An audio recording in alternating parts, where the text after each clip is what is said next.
प्यारे बच्चों, हमारा आज का विषय है पुनर्जागरण के प्रभाव। पुनर्जागरण आपको बताया था कि लोगों में अब जागृति आ गई थी और प्राचीन रोमन साम्राज्य के साहित्य और संस्कृति को फिर से उन्होंने जाना और उसके विकास की तरफ उन्होंने ध्यान दिया। अब चर्च की बुराइयों को छोड़कर उन्होंने तर्क की कसौटी पर परख कर बातों को स्वीकार करना आरंभ किया। पुनर्जागरण विश्व इतिहास में महत्वपूर्ण आंदोलन माना जाता है। इसके कारण लोगों का सामाजिक, धार्मिक, आर्थिक, राजनीतिक और सांस्कृतिक जीवन काफ़ी प्रभावित हुआ। इसके कारण लोगों के दृष्टिकोण में परिवर्तन आया, लोगों की सोच बदल गई और जीवन के प्रत्येक क्षेत्र में गहरे प्रभाव पड़े। अब जो प्रभाव पड़े उनका वर्णन हम पढ़ लेते हैं। सबसे पहले है सामाजिक और धार्मिक क्षेत्र में पड़ने वाले प्रभाव। ठीक है, इसमें है सबसे पहला जिज्ञासा की भावना। ठीक है, जिज्ञासा मतलब कि हर चीज़ को आंख मूंद के स्वीकार नहीं करना, बल्कि उसके बारे में पूरी जानकारी प्राप्त करना कि ऐसा क्यों है, इसको क्यों ऐसे किया जाए, पूरी उसकी जानकारी लेकर पूरी इंक्वायरी करके फिर उस बात को मानना। तो पुनर्जागरण काल का सबसे महत्वपूर्ण प्रभाव लोगों के ऊपर जो पड़ा वो था कि लोगों में जिज्ञासा की भावना उत्पन्न हुई। उनका दृष्टिकोण काफ़ी विशाल हो गया था और अब उन्होंने लंबे समय से चले आ रहे अंधविश्वासों और रीति रिवाजों को छोड़ दिया था। वो हर किसी बात को तर्क की कसौटी पर परखने लगे। किसी भी बात को आंख मूंद करके स्वीकार करने से उन्होंने इनकार कर दिया। अधिक से अधिक ज्ञान प्राप्त करने की उनमें इच्छा उत्पन्न हुई कि अगर तो आंख बंद करके स्वीकार कर रहे हैं तो इसका मतलब उनको किसी चीज़ की आवश्यकता नहीं है, किसी ज्ञान की आवश्यकता नहीं है, बस जैसा चल रहा है वो वैसा चलने दे रहे हैं। लेकिन अब जो समय में परिवर्तन आया कि लोग अधिक से अधिक ज्ञान प्राप्त करना चाहते थे कि हम इस बात को क्यों मानें, ये जो विश्वास चल रहे हैं इनका हम पालन क्यों करें। ये सब जो था वो उनके दृष्टिकोण के विशाल होने या वैज्ञानिक होने के कारण था। इससे क्या हुआ, नए नए आविष्कार हुए और लोगों के जीवन में काफ़ी परिवर्तन आया। ठीक है, जिज्ञासा की भावना से। फिर दूसरा है मानवतावाद की भावना। मानवतावाद की भावना का उत्पन्न होना पुनर्जागरण काल की एक दूसरी देन थी या दूसरा प्रभाव था। इस काल के साहित्यकारों ने अपनी रचनाओं में मनुष्य से संबंधित विषयों को मुख्य स्थान दिया और मनुष्यों के कल्याण पर बल दिया। उन्होंने धर्म द्वारा मनुष्य के ऊपर जो लगाए गए प्रतिबंध थे उनकी आलोचना की और मनुष्य की स्वतंत्रता का समर्थन किया।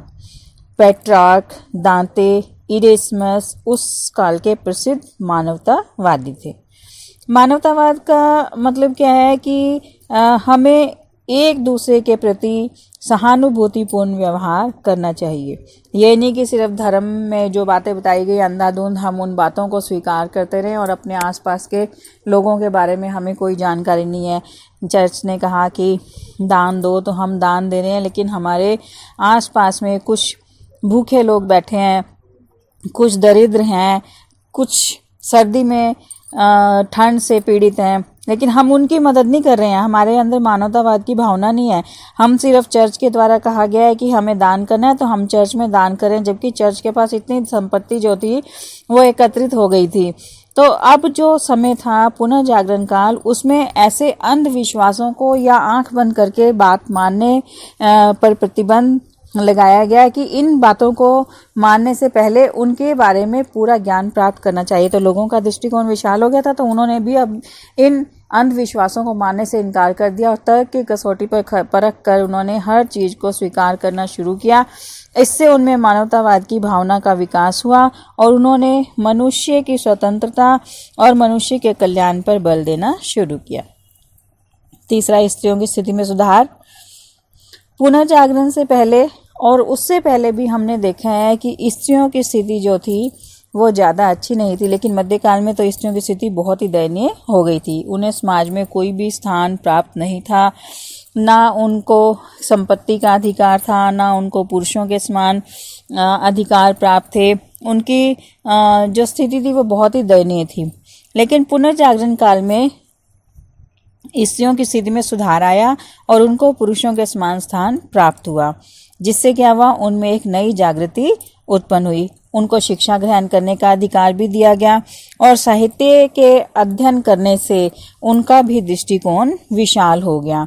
उनके रहन सहन, उनके साज श्रृंगार, उनके वस्त्र आभूषण और उनके शिष्टाचार में भी भारी परिवर्तन आया।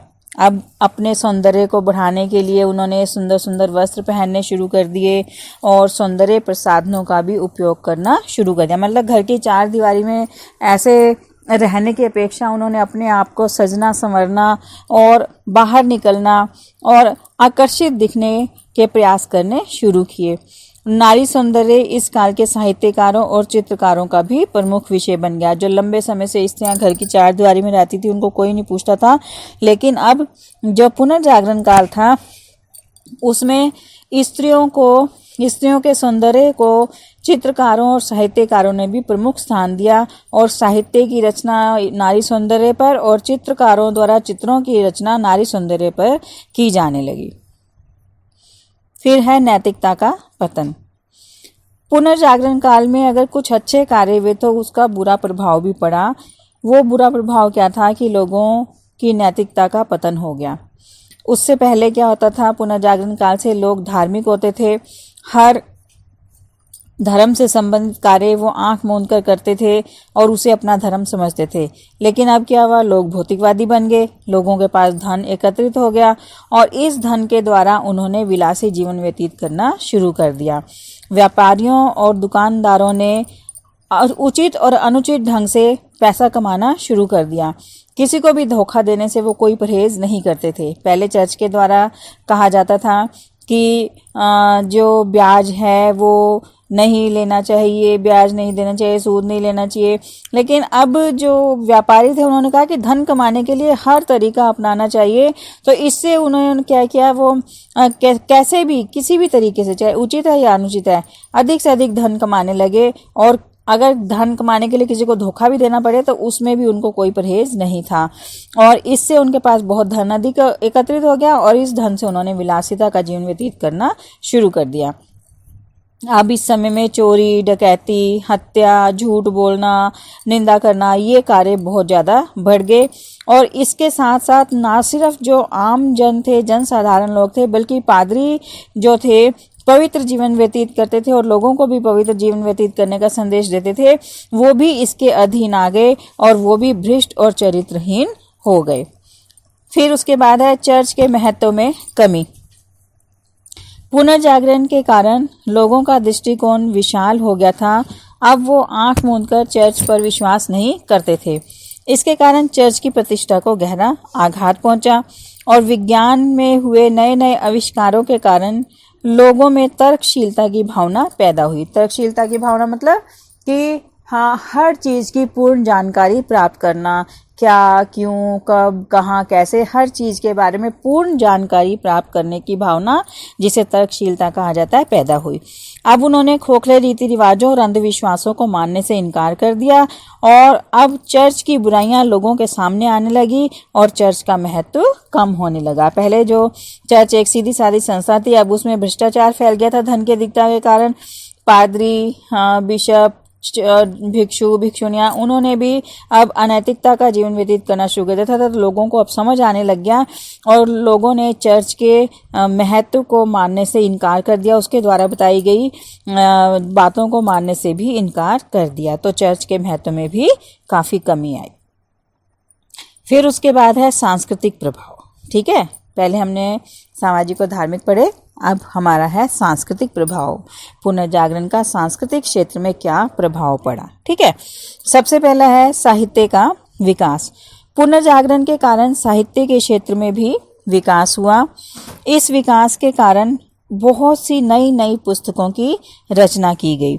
इतालवी, फ्रांसीसी अंग्रेजी, स्पेनी, जर्मनी, डच, इन भाषाओं में विद्वानों ने अपनी रचनाएं लिखी। किसी एक भाषा में नहीं बल्कि हर जो देश की भाषा थी उनमें इन साहित्य रचनाओं की विद्वानों ने अपनी कार्य को पूरा किया, रचनाएं की। और इस काल के साहित्यकारों में जो प्रमुख थे उनके नाम थे दांते, Petrarch, बोकासियो, Mirandola, Jeffrey Chaucer, Thomas मोर, इरेस्मस, मैकियावेली, ये प्रमुख थे। इन्होंने अपनी रचनाओं में मानवतावादी विचारों का प्रसार किया। जो मानवतावाद अभी पीछे बताया था आपको, तो उन्होंने अपनी रचनाओं में मानवतावादी विचारों का प्रसार किया और साहित्य के विकास में महत्वपूर्ण योगदान दिया। फिर है शिक्षा का विकास। पुनर्जागरण से पहले शिक्षा चर्च के द्वारा प्रदान की जाती थी और जो शिक्षा थी वो केवल धार्मिक होती थी। लेकिन पुनर्जागरण काल में शिक्षा के क्षेत्र में भी परिवर्तन आया। जैसे अन्य क्षेत्रों में परिवर्तन आया वैसे शिक्षा के क्षेत्र में भी परिवर्तन आया। अनेक देशों में नए नए स्कूल, कॉलेजों और विश्वविद्यालयों की स्थापना होनी शुरू हुई। लोगों ने चर्च से शिक्षा ग्रहण करने की बजाय अब इन नए शिक्षण संस्थानों में एडमिशन लेना शुरू कर दिया या यहाँ पर पढ़ने के लिए जाना शुरू कर दिया।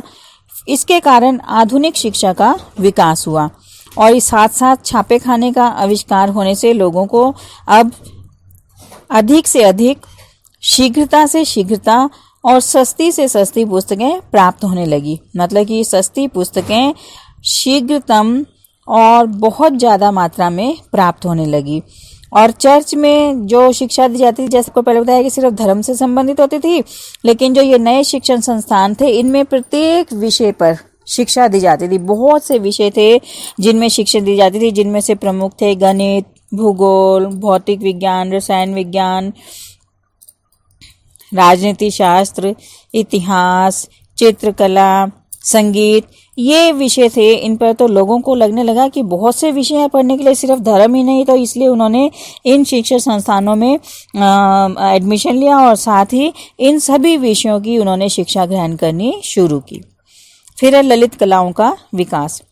पुनर्जागरण काल में चित्रकला के क्षेत्र में भी विकास हुआ। अब चित्रकारों ने मानव जीवन से संबंधित चित्र बनाने आरंभ किए। पहले ज्यादातर जो चित्र थे वो धर्म से संबंधित बनाए जाते थे, लेकिन अब ये विषय जो था वो उसमें परिवर्तन आया और मानव जीवन से संबंधित चित्र भी बनने आरंभ हुए। इन चित्रों में धर्मनिरपेक्षता की झलक दिखाई देती थी, मतलब कि धर्म से संबंधित नहीं होते थे। ठीक है। और इन चित्रों में प्रयोग होने वाले रंगों में भी काफी परिवर्तन आया। Leonardo da Vinci, Michelangelo, Raphael, Brunelleschi, Donatello आदि उस काल में चित्रकला के क्षेत्र में प्रमुख चित्रकार थे जिन्होंने अपना मुख्य योगदान दिया। इस काल में मूर्तिकला के क्षेत्र में भी काफी विकास हुआ। मूर्तिकारों में लोरेंजो वल्ला, जिबर्टी, डोनाटेलो, माइकल एंजेलो प्रमुख थे। पुनर्जागरण काल में संगीत ने भी काफी विकास किया और नए नए वाद्य यंत्रों और सुर तालों का विकास हुआ। इस काल के प्रसिद्ध संगीतकारों में पैलेस्ट्राइना, जॉर्ज फ्रेडरिक हैंडेल, बैक और हैडन थे। इन्होंने संगीत के विकास में महत्वपूर्ण योगदान दिया। फिर है वैज्ञानिक आविष्कार। वैज्ञानिक आविष्कारों ने पुनर्जागरण काल को और भी महत्वपूर्ण बना दिया। इससे लोगों का दृष्टिकोण वैज्ञानिक हो गया। इस काल के प्रमुख वैज्ञानिक थे कोपरनिकस, केपलर, गैलीलियो। ये प्रमुख वैज्ञानिक थे जिन्होंने अपनी खोजों से ये सिद्ध किया कि सूर्य ब्रह्मांड का केंद्र है और बाकी जितने भी ग्रह हैं इसके इर्द गिर्द चक्कर लगाते हैं। इससे पहले ये सोचा जाता था कि सभी ग्रह पृथ्वी के इर्द गिर्द घूमते हैं, लेकिन अब इसको बदल दिया गया कि जो ग्रह हैं वो किसके गिर्द चक्कर लगाते हैं, सूर्य के, क्योंकि सूर्य ब्रह्मांड का केंद्र है। न्यूटन ने गुरुत्वाकर्षण का सिद्धांत भी इसी समय में पेश किया।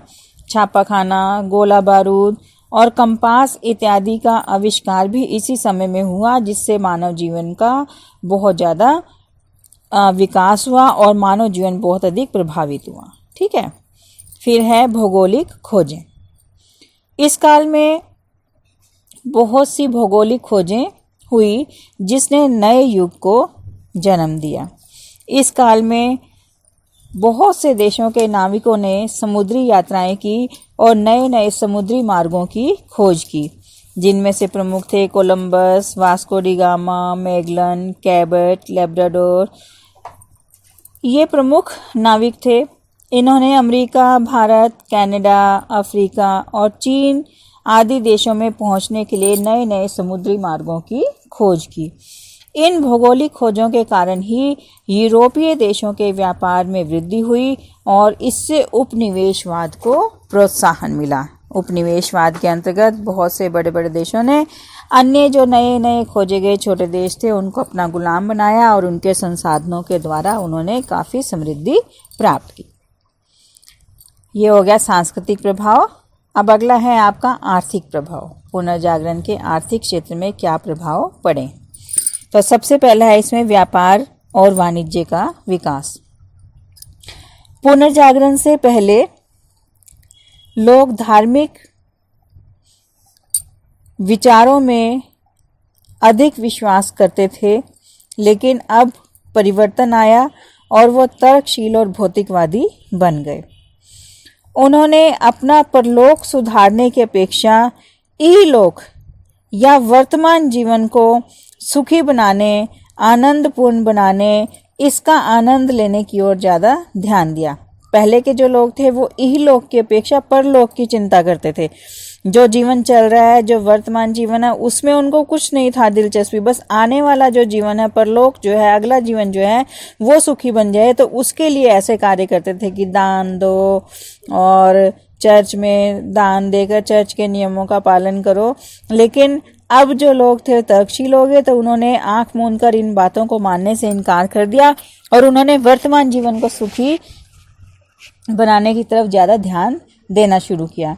उनकी रुचि धन दौलत इकट्ठी करने की होगी। पहले तो होता था कि ज़्यादा दान कर दो, ज़्यादा धन दौलत इकट्ठा करने से कुछ नहीं होगा, लेकिन अब वो भौतिकवादी बन गए। उन्होंने अधिक से अधिक धन इकट्ठा करना शुरू कर दिया और ये उनके व्यापार और वाणिज्य के विकास में काफ़ी सहायक सिद्ध हुआ। फिर दूसरा, उद्योगों का विकास। पुनर्जागरण के फलस्वरूप उद्योगों के क्षेत्र में भी भारी विकास हुआ। अमीर वर्ग के लोग अपने धन का प्रयोग करके अधिक से अधिक कमाने लगे। इसके कारण उन्होंने उद्योगों के विकास में योगदान दिया। उद्योगों का विकास होने के फलस्वरूप पूंजीवाद का जन्म हुआ। उद्योगपतियों ने अपने उद्योगों में गरीब मजदूरों को काम पर लगाना आरंभ किया, जिससे उद्योगपतियों का तो मुनाफा बढ़ता गया, लेकिन दूसरी तरफ मजदूरों की मजदूरी बढ़ाने की तरफ ध्यान नहीं दिया गया। इससे क्या हुआ, अमीरों के धन और मजदूरों के परिश्रम से उद्योगों का तो विकास हुआ, लेकिन मजदूरों की स्थिति और भी अधिक दयनीय हो गई, क्योंकि मेहनत तो मजदूर करते थे, धनी लोग तो सिर्फ अपना धन लगाते थे और उनकी जो मजदूर थे उनकी मेहनत के बल पर उद्योगों का विकास होता था और उससे जो लाभ होता था वो अमीरों की जेब में जाता था। लेकिन मजदूरों की मेहनत का उनको पारितोषिक देने की बजाय उनसे और भी अधिक काम लिया जाता था। तो इसने पूंजीवाद को जन्म दिया। समाज में दो वर्ग हो गए, एक धनी वर्ग और एक निर्धन वर्ग, एक अमीर लोग और एक गरीब मजदूर लोग। इनकी स्थिति की तरफ किसी ने भी ध्यान नहीं दिया। फिर तीसरा, उपनिवेशवाद को प्रोत्साहन। पुनर्जागरण काल में उद्योगों का विकास हुआ और माल अधिकता से बनने लगा। कारखाने स्थापित हो गए। पहले जो माल हाथों से बनता था थोड़े ज़्यादा समय में थोड़ा बनता था, लेकिन अब थोड़े समय में ज़्यादा बनना शुरू हो गया। उद्योगपति अपने माल को बेचकर अधिक से अधिक धन कमाना चाहते थे। अब अपने देश में माल बिक गया तो बाकी जो बचा हुआ माल है उसको कहाँ बेचें, तो उसके लिए उनको मंडियों की आवश्यकता थी। अब अनेक देश जो थे वहाँ के शासकों ने अपने नाविकों को दूर दूर के स्थानों पर जाने के लिए और नए समुद्री मार्गों को खोजने के लिए प्रेरित किया, क्योंकि अब मंडियां होंगी तभी तो माल को बेचेंगे, नहीं तो वो माल सारा सड़ जाएगा। तो इसलिए उन्होंने नाविकों को दूर दूर के स्थानों पर जाकर नए मार्ग खोजने के लिए प्रेरित किया। इसके कारण नाविकों ने नए समुद्री मार्गों की खोज की और अमेरिका, एशिया और अफ्रीका आदि देशों में पहुंचने में वो सफल हुए और वहां पर उन्होंने अपने उपनिवेश स्थापित किए और वहां पर उन्होंने अपने कारखानों में बनने वाला माल बेचना शुरू किया, जिससे उपनिवेशवाद को प्रोत्साहन मिला। फिर आ जाता है आपका राजनीतिक प्रभाव।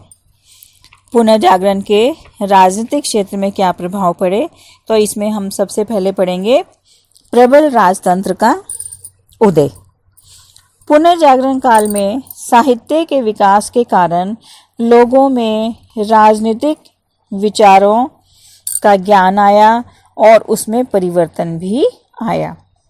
प्राचीन रोमन साहित्य के अध्ययन से यूरोपीय शासकों की प्राचीन रोमन साम्राज्य की शक्ति और शान शौकत के बारे में पता चला, तो उनके मन में भी वैसे ही शक्तिशाली राज्य स्थापित करने का विचार आया कि जैसे प्राचीन काल में रोमन साम्राज्य में शक्तिशाली साम्राज्य थे और वैभवशाली शासक थे, किस प्रकार से शान शौकत से रहते थे, तो हमें भी वैसे ही राज्य स्थापित करना चाहिए और हमें भी वैसे ही शान शौकत से रहना चाहिए। और जब उनके मन में ये विचार आया तो उन्होंने नैतिकता के मूल्यों को छोड़ दिया। जैसे पहले चर्च के अधीन थे, चर्च की बातों का अनुसरण करते थे, लेकिन अब पहले जैसा वैभव प्राप्त करने के लिए नैतिकता के रास्ते पर चलकर तो ये हो नहीं सकता था, इसलिए उन्होंने उचित अनुचित सब ढंग अपनाकर अपने राज्यों का विस्तार करना आरंभ कर दिया। गोला बारूद का आविष्कार हो गया और इसके कारण सामंतों का पतन हो गया था। अब सामंतों के पतन हो जाने से मध्य वर्ग के सहयोग करने से सम्राटों की स्थिति मजबूत हो गई थी और सम्राटों की शक्ति मजबूत होने से चर्च जो थे वो शक्तिहीन हो गए थे। पहले चर्च शक्तिशाली थे, सम्राट शक्तिहीन थे, लेकिन जैसे जैसे सम्राट शक्तिशाली हुए तो चर्च शक्तिहीन हो गए और ऐसी परिस्थितियों में शक्तिशाली राजतंत्रों का उत्थान हुआ, जिन्होंने विशाल साम्राज्यों की स्थापना की। फिर दूसरा है सामंतवाद का पतन।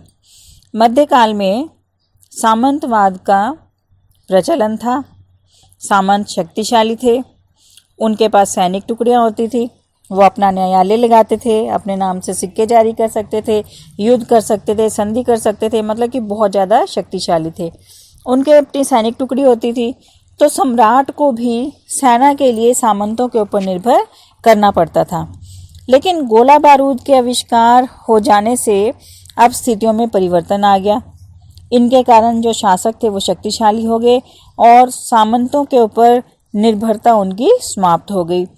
अब सम्राट जो थे वो विद्रोही सामंतों को कुचल सकते थे, उनकी शक्तियों को छीन सकते थे और सम्राटों ने सामंतों की शक्ति को कम कर दिया और मध्यम वर्ग जिन्होंने राजाओं को सहयोग दिया था उनको उच्च पदों पर नियुक्त करना शुरू कर दिया। इससे सामंतवाद को आघात पहुंचा और सामंतवाद का पतन हो गया। फिर है युद्ध के नवीन ढंग। मध्यकाल में युद्ध के प्राचीन ढंग थे और जो शस्त्र थे उनमें से तलवार, नेजे, भाले इत्यादि का ही प्रयोग किया जाता था। लेकिन पुनर्जागरण काल में गोला बारूद का आविष्कार हो जाने से युद्धों के ढंगों में परिवर्तन आ गया। बड़ी बड़ी तोपें बनाई जाने लगी, बड़ी बड़ी बंदूकें बनाई जाने लगी। सम्राटों ने मध्य वर्ग के सहयोग से अपनी सेना को इन शस्त्रों को उपलब्ध करवाया, तोपें, बंदूकें, गोला बारूद, जिससे अब सम्राटों की सेना भी शक्तिशाली हो गई और युद्धों में तोपखाने का प्रयोग किया जाने लगा। इस शक्तिशाली सेना की सहायता से उन्होंने अनेक स्थानों पर विजय प्राप्त की और अपने उपनिवेश स्थापित किए, जिससे अब जो युद्ध